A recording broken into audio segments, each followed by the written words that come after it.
welcome on in, people. Our last day together for at least a while.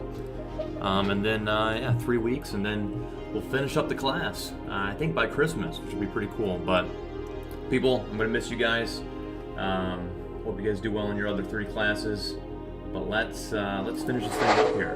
Why don't we? All right, so a couple announcements before we get started here. Remember, today is going to be a Unit 3 review day. So what I'm going to do is I pick like the most important slides from all, the concepts we talked about in Unit 3.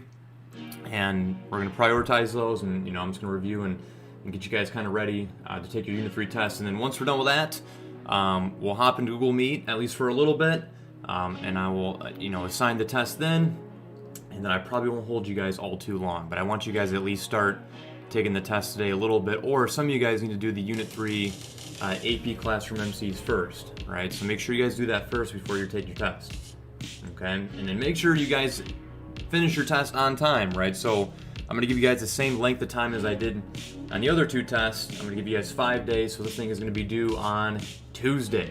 It's going to be due on Tuesday, and I know it kind of, clashes with your other classes on Monday and Tuesday and whatnot, but, like I said, I'm going to give you guys a lot of time today to knock it out, all right? And then, you have the weekend and so forth, but, make sure you take the AP Classroom MCs first. Okay? You guys all here today? We all here today? How we doing, people? How we doing? It's a big day today, right? It's Grand Blanc second round of the playoffs against Clarkston. That's pretty exciting. Pretty exciting. You guys been watching on TV? Yeah. What else? Check 3.7. That was a very important problem set. I put the answer key this morning. And then problem set 3.8 is due tonight. And I'm going to post the answer key to that tomorrow. So if you want to hold off on taking the test, right, do your AP Classroom MCs first, and then, look at the answer key for that. Or honestly, if you want me to give you the answers in Google Meet privately, I can do that as well, as long as you're finished. And then, yeah, that's pretty much it for the announcements, right? So here's your attendance in the chat today. Your attendance in the chat is this, all right? Which Unit 3 concept do you feel like you're struggling with the most? And then I put the concepts on there. All right? That way you kind of gear my instruction a little bit here on what you guys want me to cover the most. All right? Now, I know some of you guys are like, Mr. Moore, I got 100%. Like, I'm chilling, right? Still, pick one that, like, you struggle with the most. All right? And you can't be like, all of them, Mr. Moore, I'm not ready. You can't say that either, right? Like, give me one to prioritize, okay? In which relationships, short run or long run, because they're very, very different. These beats, though. These beats. Man. Long run relationships. Interesting.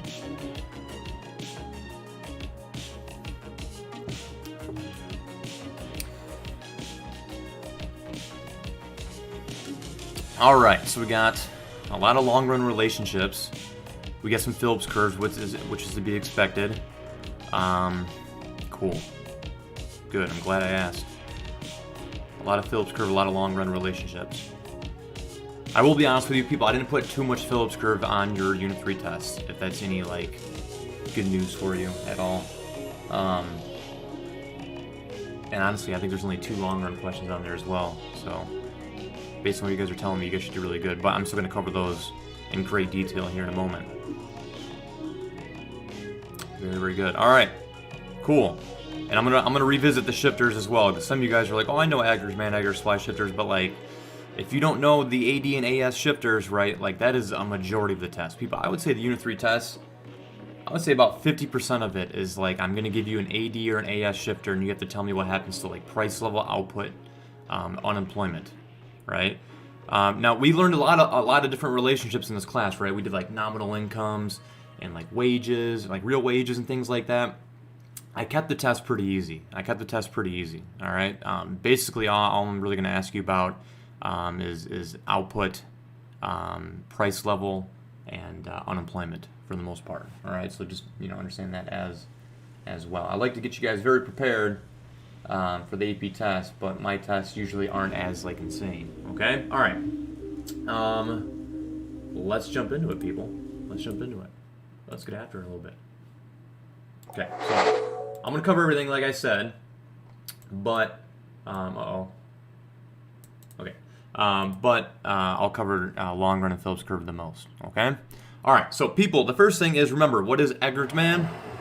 Aggregate demand is the demand for everything by everyone, right? And the easiest way to know the aggregate demand shifters is CIGNX, right? You know, if you read a scenario on the test, right, the first thing I want you to do is ask yourself, is this going to change the willingness and ability for people to want to buy things, or not just people, but like buyers to want to buy things, or is it going to change the willingness and ability to produce and sell, right? That's going to help you so much with, like, is this demand or is this supply? There's a lot of keywords to look for as well, right? But aggregate demand, right, is downward sloping, and it's just demand by everyone for everything, right? The demand by consumers, businesses, government, and foreign countries, right? Consumers, businesses, government, and foreigners, right? Their demand to buy, you know, various things, right? So the biggest shifters are consumer spending, right? So if we change income taxes, not just taxes in general, but income taxes on people's incomes, that's obviously going to change their willingness and ability to buy, right? So if we decrease taxes, right, that's going to increase disposable income. Like, these kind of go together, right? If I lower your taxes, you're going to have more money, essentially, right, in your wallet or purse, right? And you're going to go out and buy more things, right? So if income taxes go down, aggregate demand is going to increase, right? You know, less household debt would increase aggregate demand, right? Just, you know, of all these things, right, what is going to cause consumers to want to buy more things, right? If they want, as a result of reading this, they're going to want to buy more things, you obviously would increase aggregate demand. As a result of reading this, they're going to buy less things, right? You would decrease aggregate demand. Some students usually get, hung up on this one. People fear a recession, right? Just know this, right? If people fear a recession, they're going to cause a recession, right? Because the reason is people are fearing unemployment. When you see the word recession, always think unemployment, like going forward as well, all right? People fear becoming unemployed. If you feared losing your job, I would certainly bet that you would stop spending as much money and you'd start to begin to save money in fear that you're going to need that money while you're unemployed, right? So if people fear recession, aggregate demand will always decrease, all right? They're going to start pinching pennies, okay? Change in investment spending. Remember, the biggest one is interest rates, right? And that's going to cause that special thing to happen called economic growth, and I'm going to touch on that here in a second, but interest rates changing always will change aggregate demand in the short run, right? In the long run, it also will change aggregate supply. We'll talk about here in a second, but it's just the cost of borrowing, right? That's all an interest rate is, right? A lot of students struggle on interest rates. It's just the cost of borrowing. So it depends if you're the borrower or the lender, right? But in this case, right, if interest rates change, we're looking at the borrowers, right?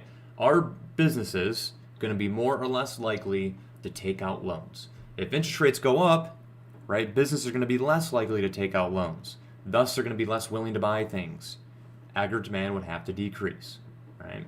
If interest rates go down, the cost of borrowing goes down, like you're going to pay less of a rate on your loan. Businesses are going to be incentivized to take out more loans. Thus, they're going to use those loans and go out and buy more things. Aggregate demand would increase if interest rates decrease, okay? And people, if you got any questions, make sure you throw it in the chat, all right? Okay, next up is future business expectations, right? That you guys aren't going to see that, so we'll just skip that. We got other things we got to do. But basically, like if businesses expect things to do well, right, the economy to do well, right, they're going to invest more. They're going to buy more things, is the idea. And alternatively, right? Government spending is usually an easy one, right? It just says increase or decrease in government spending, right? Increase or decrease in defense spending. Increase or decrease in, like, infrastructure spending, right? If defense spending goes down, right, that means the government's going to spend less money. They're going to demand less goods. Aggregate demand is going to decrease. There's no really tricks with government spending. And then lastly, net exports. Some of you guys might struggle on currencies, right? Exchange rates, right? So, you know, if the dollar depreciates, that means the dollar becomes less valuable. What's going to happen? Well, Americans are going to buy less foreign goods, right? So that means we're going to import less, right? Foreigners are going to buy more of our goods, right? Which our exports are going to increase. And you see here the change in net exports, right? You know, exports minus imports. Here, exports are going to go up, imports are going to go down, right? So that net number is going to increase. Thus, it's going to increase aggregate demand. An easy way to think about it is like, are people going to buy more U.S. goods or foreign goods, right? Well, Americans are going to buy less foreign goods, so thus they're going to buy more American goods, and then foreigners are going to buy more American goods because our currency is devalued compared to their currency. They're going to have more buying power as a result of it. Just know this also, right? A quick little trick, right? If the U.S. dollar depreciates, that's always going to like be good for us, actually, right? It's like counter of what you would think. If U.S. dollar goes down in value, that's going to help us, and at least the macro measures. Output's going to go up, unemployment's going to go down, incomes are going to go up. It's because aggregate demand is going to increase. People are going to buy more U.S. goods. Then vice versa, right? The U.S. dollar appreciates. You think that's a good thing. It actually is going to cause unemployment to go up because aggregate demand is going to decrease, and et cetera. All right, and then if another country has a recession, right, that means the other country is going to have more unemployment. Remember, recession, unemployment, right? Always think about those two things going together. If another country has a recession, they're going to have more unemployment. Thus, they're going to have lower incomes. Thus, they're going to have less of an ability to buy U.S. goods. So aggregate demand will decrease in the U.S. Another way to think about it, right? If another country has a recession, they're going to cause us to have a recession. All right? Globalization. All right? All right, moving on here. So aggregate supply is just the willingness and ability to want to buy different things at different prices. But remember, right, we differentiate between short run and long run when we talk about aggregate supply. And the reason is this, right? And this slide is very, very important. In the short run, wages cannot adjust.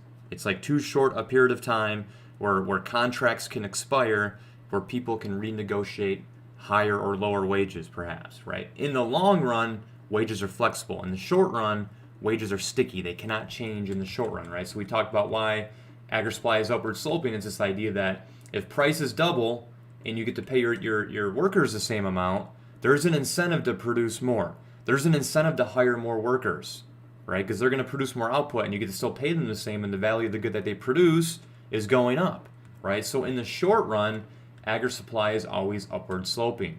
As price level increases, there's an incentive to produce more. There's an incentive to hire more workers, an incentive to work overtime, etc., right? And that explains why sometimes the actual unemployment rate can get beneath the natural rate of unemployment, right? Hence an inflationary gap, right? Is this idea that we're going to move upwards on our short-run aggregate supply curve, and firms are going to have an incentive to hire people that otherwise would not hire because there's an incentive to hire them, right? They're going to increase their profit margins even if those workers aren't, ideal. So in the short run, right, generally people, aggregate supply shifters are almost given to you, right? You're going to see keywords like production, resource, cost instead of price, right? Things like that. The biggest one is an increase in the cost of production will always decrease aggregate supply. A decrease in the cost of production will always increase aggregate supply. Just ask yourself, if you're a producer and you got to pay more for your resources, you're not going to be able to buy as many resources, thus you're going to produce less, right? If you're a producer and the cost of production goes down, you're therefore going to be able to buy more resources, thus you're going to be able to supply more goods, right? Aggregate supply is going to increase, okay?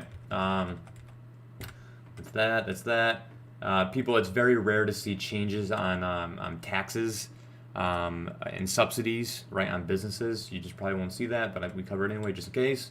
Let's move on here. But the biggest thing is the change in the cost of production that you guys need to be worried about. All right, so short-run relationships, right? It seems like you guys are good at short-run relationships, but not long-run, which is interesting. All right, but anyway, I probably should have said long-run adjustment. That's probably what maybe most of you guys are struggling on. But anyway, right, what's going to happen in the short run if there's a decrease in interest rates? Short run means you're not going to do that automatic adjustment. Short run, it says what happens in the short run, that means you're not going to change aggregate supply in the long run, right? You're not going to change nominal wages. So in this case, right, just always identify, is this going to be an AD shifter or is it an AS shifter? A change in interest rates is definitely an aggregate demand shifter, because we know that if interest rates go down, businesses and also consumers, right, are going to want to take out more loans, and they're going to use those loans to go buy more things, right? This is not an aggregate supply shifter. You don't see words like production, resource, things like that. It's definitely an AD shifter. So aggregate demand is going to increase, we know that, and then just label your short run equilibrium, and then just identify what happens, right? Price level goes up, so therefore, so price level goes up, output goes up, right? And then since output goes up, you know that unemployment goes down, right? People, I got to be honest with you. These are the three macro measures I'm really going to assess you on this test, right? It's just these three. It's pretty much it, right? Price level goes up, output goes up. If output goes up, unemployment goes down. The reason is, the rationale is that if we produce more stuff, we're probably employing more workers in order to produce more stuff. So if output goes up, the amount of people that are not working would have to go down, right? And then incomes would therefore go up because we have more people working. So if you add up everyone's incomes added together, they would rise, but nominal wages stay the same, right? We talked about the difference between wages and incomes, right? This would be a wage, right? The amount you earn, right? $5 an hour, right? That's their wage. Incomes, right? How much you earn in aggregate, right? Like everyone's paychecks added together is more so this idea of income. So in this case, right, as we increased AD and the unemployment rate fell, right, notice that everyone's wages are the same, right? Everyone's individual payment, everyone's individual income, everyone's individual amount of money, units of money that they earn stays the same. However, the sum of everyone's wages, aka incomes, would increase, right? So that's kind of what explains why this is different here. And then real wages, right, would obviously decrease here. And why is that? Well, price level goes up, and your wages are fixed, so therefore real wages would have to decrease. And then we're not even going to worry about the other ones. Do not worry about those. All right. All right. Let's go to long run aggregate supply. This is what we're struggling with the most. Doing pretty good on time here. So remember, just long run aggregate supply is vertical, and it's the idea that in the long run, eventually you're going to have to pay your workers more or less depending upon what happened to the value of the goods in which you sell, right? So in this case, if price level goes up, right, eventually you're going to have to pay your workers a higher wage, right? They're going to demand higher wages. They're going to argue that, hey, look, we're adding this amount of value to the business. I deserve an increase in my wage, right? Now that my contract is now expired, and I need an increase in my wage because the cost of living is now higher if price level has gone up.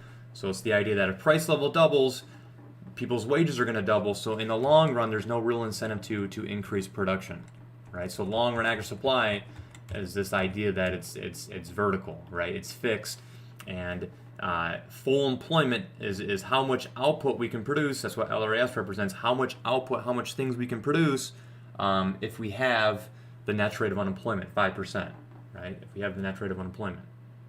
If we have no cyclical unemployment, right, how much output can we produce as LRAS? So obviously, right, LRAS can change, but we'd have to get some sort of long-term increase in resources, right? So we can produce more given the same unemployment rate, 0% cyclical unemployment or 5% frictional plus structural, okay?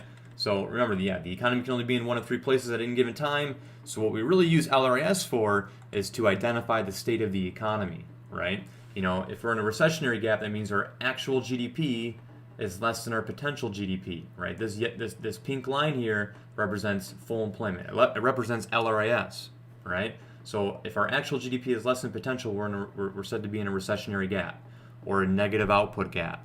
Or if our actual unemployment rate is higher than the net rate of unemployment rate, same thing, we're in a recessionary gap, right? And then obviously full employment is when actual is equal to potential GDP and actual unemployment is equal to the net rate of unemployment. And then inflationary gap is when we're producing outside of our means in the short run, right? Where our actual GDP is greater than our potential, or our actual unemployment rate is less than the net rate of unemployment. That would be an inflationary gap. So you have to be able to know how to draw the various gaps. Obviously not on my test, but if you plan on taking the AP test, right, on the FRQs, you got to be able to do this. And there's going to be a point in time where you're going to be able to do this to answer questions, right? Not even draw a graph, whatever, right? It could say, as soon as the economy is in a recessionary gap, what's going to happen in the long run? We have to know that this is the current situation. In the long run, eventually aggregate supply is going to increase, right? So you'd have to know a recessionary gap, why it looks the way it does. All right, so let's do long run changes, right? Because that's what we're struggling with the most, all right? Okay, generally this is the case. If you are given a question that says what happens in the long run, generally 90% of the time, they're going to start you at long run equilibrium, all right? You're going to be given an aggregate demand shifter first, and then what you're going to have to do is automatically adjust, self-adjust aggregate supply, right? So let's do that, right? So it says assume the economy is currently at long run equilibrium, right? I give you an aggregate demand shifter. In this case, it says consumer spending increases, which is going to increase AD, obviously. And then what happens in the long run, right? You're not gonna stop and measure your graph from here to here. You're gonna measure it all the way in the end. When you see the word long run, that means you have to change aggregate supply. Because what long run means in economics, macroeconomics, is that wages are going to adjust. So you have to think about what's going to happen to wages here, right? So in this scenario right here, right, what are people going to ask for in terms of their wages, right? Like what's the state of the economy right now? Well, if we're here, right, prices have gone up, right? So the value of what workers are producing have risen, right? Imagine working a job and like you produce a good and used to sell for $10. Now you're producing that same good and you're selling it for $20, but you're still getting paid the same amount, right? What a normal person would do is they would go to the boss and be like, hey, like I'm producing something of value worth twice as much as it once was, right? I demand a raise, right? I demand a raise, right? And also think about the economy is prices have gone up, you haven't been given a raise, so the cost of living is higher and you're still getting paid the same amount. Your real wages have fallen. So the idea is if we go in an inflationary gap, what's going to happen in the long run in this case is workers are going to demand higher wages. And when workers demand higher wages, that is an increase in the cost of production because labor costs have now risen. So that's going to decrease aggregate supply. All right. If we go in an inflationary gap, eventually aggregate supply is going to have to decrease. So it says if consumer spending changes, what happens in the long run, right? You just analyze your graph from here all the way to the end. And the only thing that usually changes, right, is price level, right? Unless I'll show you a certain circumstance. But generally the only thing that is going to happen is price level, right? Output's still the same. The unemployment rate is still the same, right? We're still operating at the same amount of GDP. The only thing that changed was price level has now risen in the long run, right? Again, we can work the other way, right? Let's say, we start at long run, consumer spending decreases, so therefore aggregate demand decreases. What happens in the long run? Well, again, you're not going to stop right there and measure your graph. You need to make an adjustment because it says long run. And long run means wages are eventually going to adjust, right? So again, look at the state of the economy and ask yourself, if I'm a worker in this economy, what am I gonna ask for in terms of wages, right? Well, in this economy, we are in a recession, right? The value of what you are producing, if you're still employed, right, is now less. You're definitely not going to be able to go to your boss and be like, hey, look at, I know you're making less revenue. I expect a raise, right? You are hoping to just maintain your job or to get a job in this economy, right? You're going to be willing to take a pay cut, right? A pay reduction, right? If the value of what you produce has now declined and there is a huge labor surplus, aka there's a lot of people unemployed, a lot of people that are trying to get your job and they're willing to work for your job at a lesser pay than you're currently making right now. And also the last thing to think about is your real wage has increased. If you're still working, you're still getting paid the same amount as you once did. Prices all around you have decreased, right? You can afford to take a pay cut because the cost of living is now less than it once was. So economists say in the long run, in this case, aggregate supply is going to increase. And the reason is wages will eventually fall. Once contracts expire, people are going to take pay cuts. They're going to negotiate lower wages, which kind of sounds weird, right? Imagine yourself being like, hey, pay me less, right? But again, in this economy, most workers would be willing to do so. So that's the idea, right? So how do we get back to long run? Aggregate supply is going to increase because wages will eventually decrease is the general idea. All right? So yeah, that's pretty much what you do. So like, again, here's what we just kind of did, right? In the long run, the only thing that's going to happen in this case, right, if aggregate demand decreases, is price level will fall. That's pretty much it. Let me show you a special circumstance here, though, right?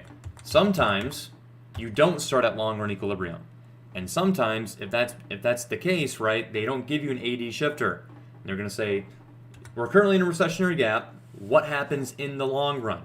What happens in the long run simply means wages are eventually going to adjust. So adjust the wages, right, by yourself, right? There's no shifter. You have to do that. So what's going to happen to wages in this economy? Well, again, we're in a recessionary gap. So what's eventually going to happen is people are going to take pay cuts, right? People are going to be willing to work for less. So what's going to happen is in the long run, well, other things are going to change here other than price level because from from beginning to end, right, we didn't start at the same spot in this case. We're still making a long run adjustment. So in the long run, in this case, price level has fallen, right? Output's going to increase in the long run. Unemployment, therefore, is going to decrease in the long run, and people are going to accept lower wages. So their nominal wages would also fall. So just be aware of that. Okay? Sometimes you might start in a recessionary gap, and what they're going to have to do is they're going to maybe decrease aggregate demand further, and then you increase aggregate supply, right? And they can ask you these same questions. What they can't do is start you in a recessionary gap, increase AD, and then say what happens in the long run. Well, we don't know, right? Because how far did AD shift? Are we still in the recessionary gap, or are we in an inflationary gap, right? So they just avoid asking you those questions. Then obviously if we're in an inflationary gap, and what happens in the long run, right? Like we're in an inflationary gap at the current moment, right? Well, eventually wages are going to increase, right? Because people are going to ask for higher wages because the price of what they're producing has now risen, the cost of living has risen. They're going to negotiate higher wages once their contracts expire. So again, what happens from start to finish here in the long run is price level will increase, output will decrease, unemployment would therefore increase, and workers got higher wages. And that's what nominal wages is. Their current wage will obviously increase here. Okay?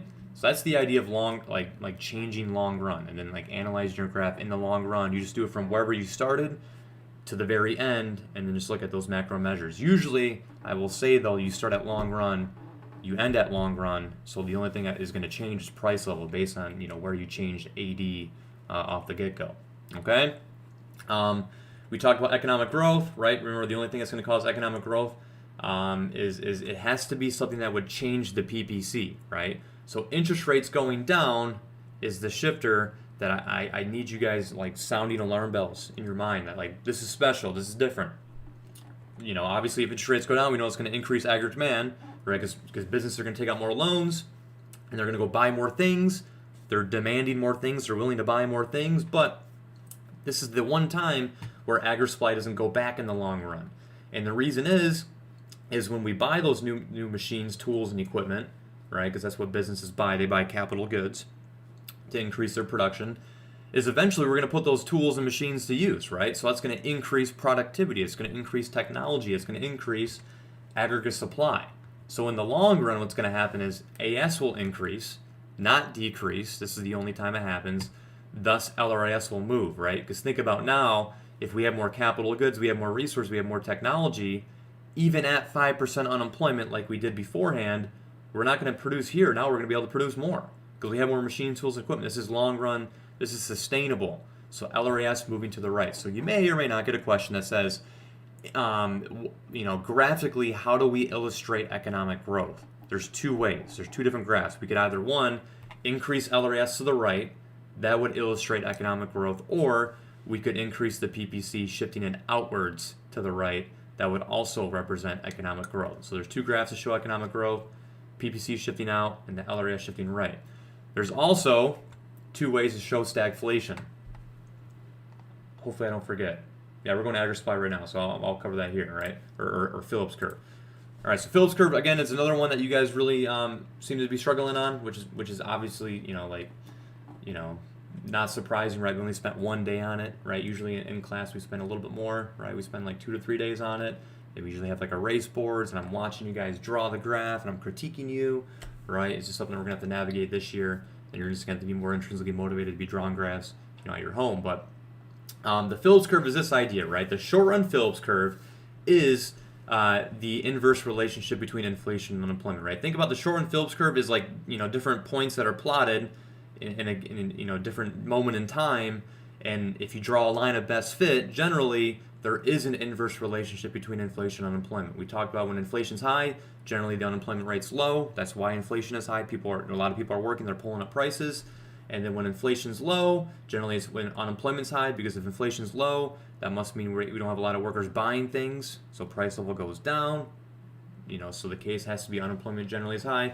But obviously there's outliers, but the line of best fit is what represents the short-run Phillips curve over time. Remember W.H. Phillips, right, the guy who invented this, just discovered the trend, right? And that's called the short-run Phillips curve, right? The long-run Phillips curve simply means what is the net rate of unemployment, right?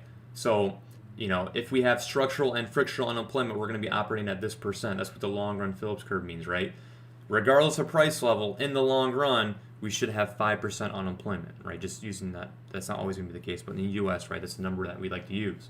That's all long-run Phillips curve means, okay? So if LRS changes, that doesn't necessarily mean LRPC is going to change, right? This simply means the unemployment rate at the natural rate of unemployment. This means how much stuff we can produce at the natural rate of unemployment, okay? What changes the LRPC is unemployment compensation.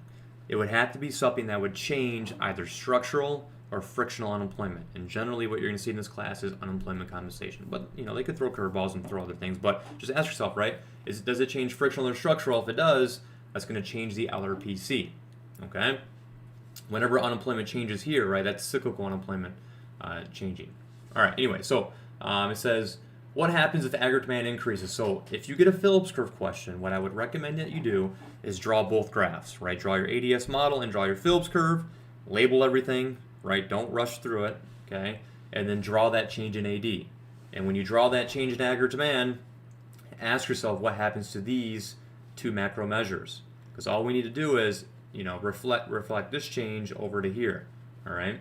So over here, right, when AD increased, we had an increase in price level, aka inflation. That's what inflation is, when price level goes up. So I know we have to move, you know, north upon our graph, right? We have to go up here somewhere, right? Point B has to be greater than point A here, right? I know that, right? So usually what I do, if I'm drawing a graph, right, I draw an arrow up, like to like an indeterminate amount. Or some students like to like keep this vertical the same, right? They know that point B has to be somewhere, you know, on this line. And then ask yourself, what happens to unemployment?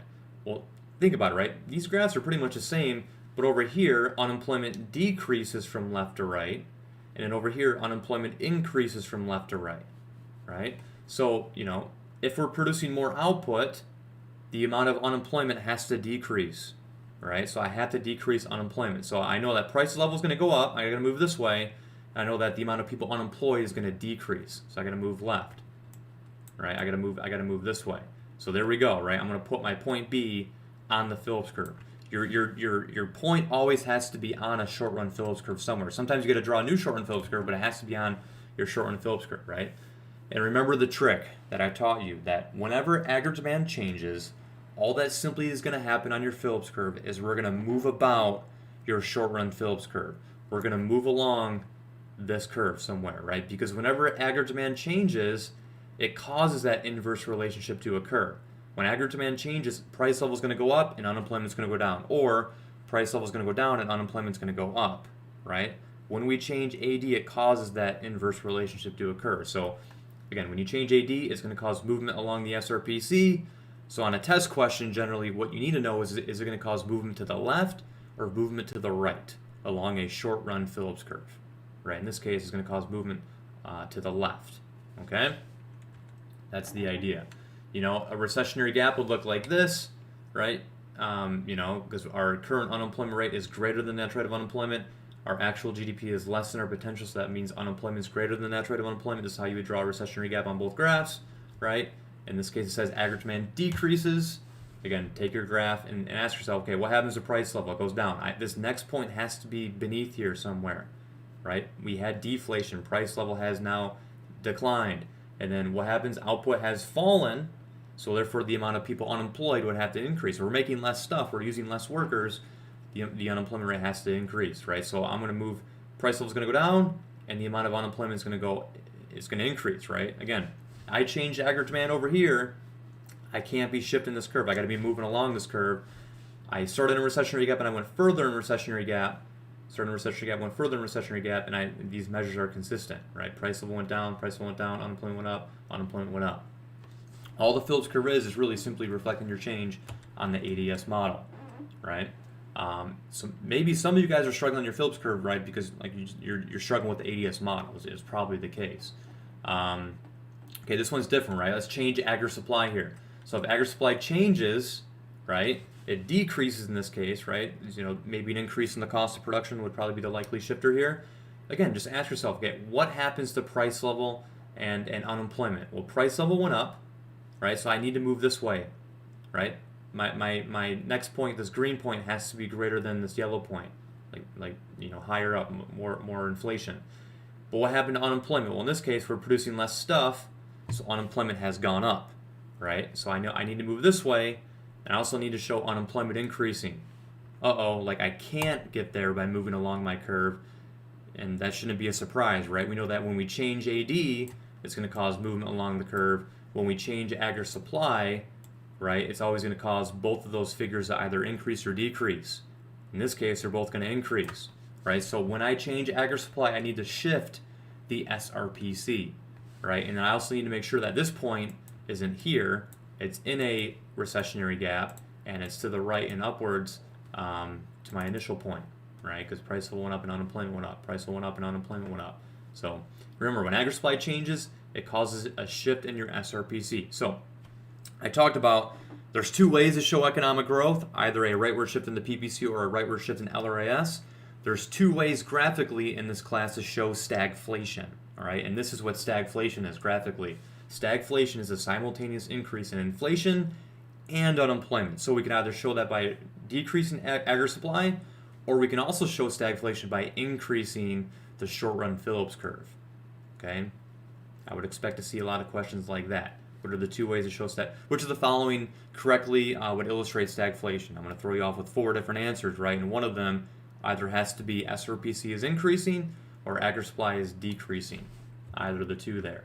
And then obviously, right, if aggregate supply increases, maybe this is a recessionary gap and this is what happens in the long run, right? We got to start in a recessionary gap, and then we have price level going down, and we got unemployment going down, right, as well. Because remember, when aggregate supply changes, both of those are going to go down, both of those are going to go up, right? Price level goes down, and we're making more stuff, so unemployment has to go down. Price level goes down, and unemployment goes down. I ended at long run, so I need to ensure I end at long run here, and I need to make sure my second point is down and to the left, down and to the right, right? They're opposite of one another because unemployment is measured differently on both graphs, okay? So again, a change in AD causes movement along the Phillips curve, right? I hope you guys can see that. Whenever we change AD, it causes movement along the SRPC. Whenever we change aggregate supply, however, we're going to have to shift the SRPC to reflect those changes. Okay? And that's pretty much it, right? The last couple things, I'll cover this very quickly because we just did it and no one said fiscal policy for the most part, only a couple of you guys did, is the difference between discretionary and non-discretionary, right? Discretionary fiscal policy means it's at, Congress' discretion, right? They have to convene, they have to get together, they need to pass new legislation, they need to pass new spending bills or tax laws, right, in order to conduct fiscal policy to change aggregate demand.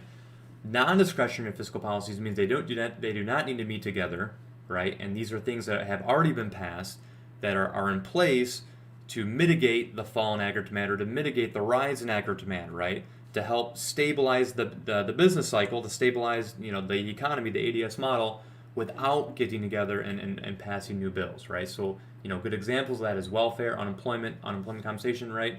If aggregate demand falls, those things kick in automatically and reduce the fall in aggregate demand, right? So that's just an example of non-discretionary versus discretionary. You need to know that on the test. And then contractionary versus expansionary, right? Contractionary is the business cycle where the GDP is going down.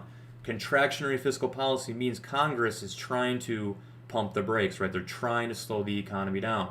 So the ways in which to do so would be to lower government spending, because that would decrease AD, that would decrease GDP, or increase taxes, that would also decrease aggregate demand, thus decrease real GDP. So those are the tools that Congress can use to close an inflationary gap, and that's called contractionary fiscal policy. They're going to do so to combat inflation. Expansionary fiscal policy, however, is when we're trying to expand the economy. We're trying to increase GDP. We're probably trying to combat, unemployment. So the two tools that we can use is things that are going to change aggregate demand. If we increase government spending, that's going to cause government to buy more things. Aggregate demand is going to increase. If we lower income taxes, consumers are going to have more money in their pockets. They're going to go out and buy more things. Both of those would increase AD and close a recessionary gap. All right, and then we did the multiplier, right? Because we know that if the government spends $100 billion, it's not going to cause a $100 billion change in AD. It's going to cause a much greater change in AD because when people spend money, it becomes someone else's income. And then when someone else receives new income, generally they save a portion of it and also spend a portion of it. So spending has a ripple effect. If government dumps in $100 into the system, it's going to get spent again and again and again until that last dollar is spent. So how do we get the simple spending multiplier? It's just 1 over MPS. And generally they give you MPC first, and I've been doing the same. So you need to take MPC, subtract it by 1, because you've got either consume or save. And that's going to give you your number, right? So if MPC is 0.9, the MPS has to be 0.1. So 1 over 0.1, 0.1 goes into 1 10 times, the multiplier would be 10. If the MPC is 0.8, right, 0.8 minus 1 is 0.2, 0.2 goes into 1 5 times, the multiplier is going to be 5, all right? So that's pretty much, how you do that. And then notice, right, as people spend less and less, right, the multiplier is going to be less effective, right? I want you guys to look at your first problem set in terms of fiscal policy and look at the table, right? You should be able to see it. Right? If we spend, if the amount of all new income earned, right, and people are spending less of a portion of that, less of a percentage of that, marginal propensity to consume, the amount of the multiplier is going to have is going to be less. If people are saving more than they're spending, the multiplier is going to be less, and then vice versa. If people save less than they spend, right, they're spending a high marginal propensity, right, they're spending a high percent of all new income earned, the multiplier is going to be much more effective. In other words, the government is not going to have to do as much. So, if given a gap, right, I'm going to give you a graph like this on your test. I'm going to give you the MPC. You're going to have to give me the multiplier. How much should the government spend, and how much should the government change taxes by? Right, it's going to be a 3-part question. So here, right, the multiplier would obviously be 5. If the MPC is 0.8, 1 divided by 0.2 would be 5, right? So whatever the government spends is going to get multiplied by 5. And so in this case, right, the government should increase spending because that's going to increase aggregate demand, not decrease, but increase spending by, what's 500 divided by 5? 100, right? So if the government spends 100 billion, 100 billion is going to get multiplied by 5 throughout the economy over time, and aggregate demand is going to correctly close the gap. So the government should increase spending by, 100 billion. How much should they change taxes by? Remember, so if we calculate the multiplier is 5, the spending multiplier is 5, the easiest way to calculate the tax multiplier is you subtract 1 from that, right?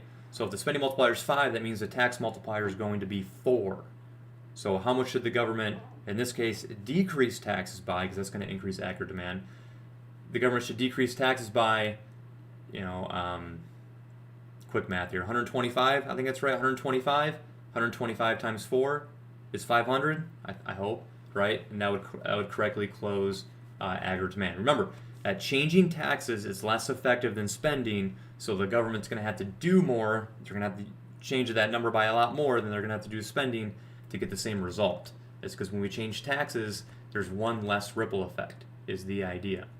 Okay, same thing here, right? If MPC is 0.5, MPS is also 0.5. 1 over 0.5 is 2. If the government decreases spending by 10 billion, right, decrease because we want to decrease aggregate demand. So decrease by 10 billion is going to get multiplied by 2. It's going to be a decrease in 20 billion, right? And then taxes, if the multiplier is 2, right, 1 over 0.5 is 2, the tax multiplier is 1. So we need to increase taxes by 20 billion, right? Because we want to increase taxes, make people spend less.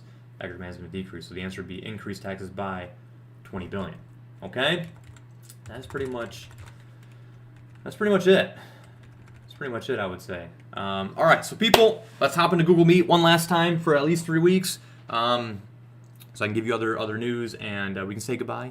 And then I'll take attendance real quick in there, and then good luck on the test.